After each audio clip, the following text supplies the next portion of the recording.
Imaginez que vous alliez à la banque pour retirer un peu d'argent et là, impossible, votre carte bancaire ne fonctionne plus. Vous allez au guichet et là, le guichetier ne vous retrouve pas dans les systèmes. Vous n'existez pas. La banque a perdu vos données. Autre cas, vous changez de médecin traitant et lors de la première consultation, il consulte votre dossier patient électronique et là, il sait tout de vous, toutes les consultations sur ces 5 dernières années, comme s'il vous suivait personnellement depuis 5 ans. C'est plutôt rassurant, plutôt confortable, car vous n'avez pas à lui raconter votre vie des dernières années, il est déjà au courant.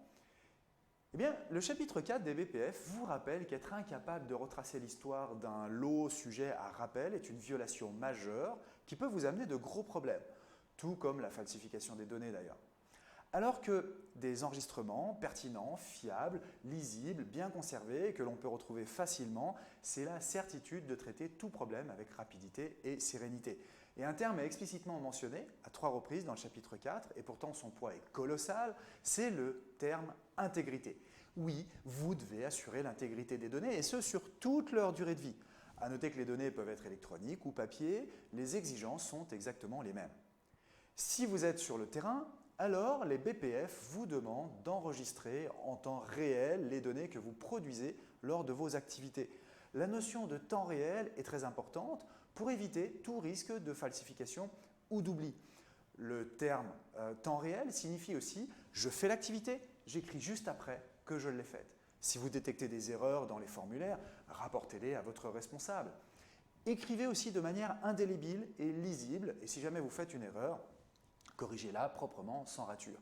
Identifiez-vous comme auteur de la donnée avec votre visa et quand vous avez fini, vérifiez que tout est complet. Conservez les données en lieu sûr aussi et ne laissez rien dans les zones de travail. Mais saviez-vous qu'en toile de fond, l'intégrité des données est dans tous les chapitres des BPF? Non? Alors suivez-moi, je vais vous rafraîchir un peu la mémoire. Dans le chapitre 1, consacré au système qualité pharmaceutique, les BPF vous demandent d'avoir des procédures et des responsabilités claires. Les fiches de poste, les responsabilités, les contrats de travail, tout ceci doit être précieusement conservé. Le chapitre 2, dédié au personnel, demande quant à lui de tracer toutes les formations du personnel. Vous devez pouvoir démontrer que vous avez été formé. Et si vous avez des équipes, qu'elles ont bien été formées aussi. Sans oublier bien sûr la traçabilité pour prouver que les règles d'hygiène sont bien respectées. Le chapitre 3, consacré aux locaux et matériels, vous demande de tracer les accès autorisés au personnel, mais aussi d'apporter la preuve de la qualification des équipements et de la validation des process, et surtout que tout changement par rapport à cet état qualifié ou validé est bien tracé. Le chapitre 4 est celui qui détaille le plus l'intégrité des données, comme vu au début de cette vidéo.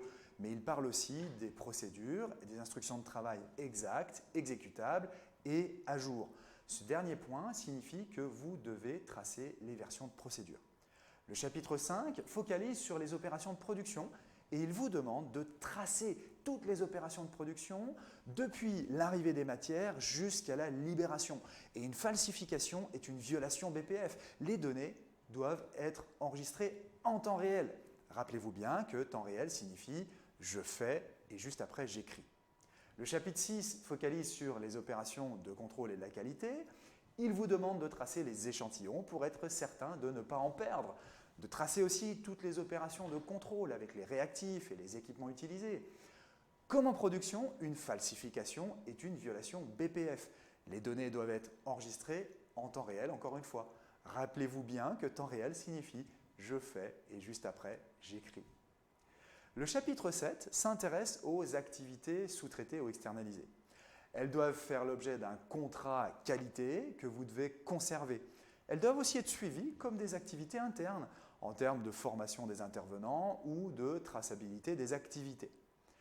Le chapitre 8 vous impose bien sûr de tracer toute réclamation client, toute déviation, les investigations que vous faites et les décisions qualité que vous prenez sur ces événements.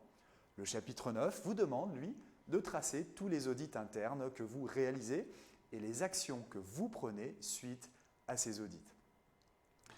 En cas de doute, si vous êtes encadrant, relisez le chapitre des BPF correspondants, mais interrogez aussi votre équipe sur leur compréhension de cette notion d'intégrité des données. Si vous n'êtes pas encadrant, eh bien, demandez à votre responsable les clarifications nécessaires.